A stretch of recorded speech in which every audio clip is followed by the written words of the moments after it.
Вице-премиере, Македонија според Doing Business високо котира, меѓутоа отсуствуваат странските инвестиции. Зошто?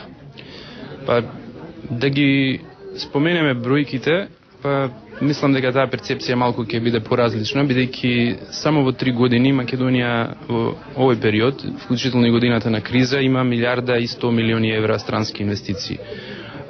Тоа е отприлика колку за 10 предходни години кумулативно. Значи, овој процес не е лесен, овој процес бара континуиран ангажман, не од една влада, туку од сите влади последователно, за да бидеме успешни. Целта на креирањето на инфраструктурни услови за инвеститорите, ниските даноци и малите трошоци е да привлечат повеќе инвеститори, рече Ставрески. Македонија има умерено ниво на буџетски дефицит, смета вице-премиерот, што е од помош за економијата и приватниот сектор.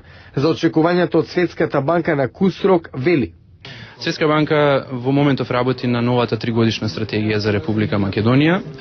Ги договараме следните проекти. Нашиот интерес е да имаме проекти во делот на инфраструктурата, во делот на енергетиката најверојатно, ќе останат ангажирани во подобрувањето на сопстvenичките права, во делот на катастарот и управата за имотно-правни односи, ќе имаме и таму проекти, така да очекувам нашата успешна соработка со Светска банка да продолжи во следниот период. Вице-премиерот вчера во Вашингтон ја прими наградата на Светската банка за Македонија, која според извештајот Doing Business е трет главен економски реформатор во светот.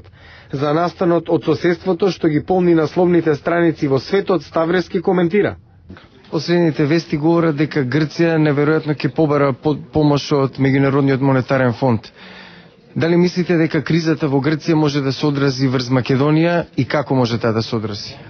Тоа се добри вести во однос на тоа дека Грција треба што побрзо е можно да побара помош од ММФ, бидејќи мислам дека на таков начин ќе се смират очекувањата, нервозата на инвеститорите на меѓународниот пазар на капитал, и тоа ќе помогне целиот регион да се перцепира на поповолен начин.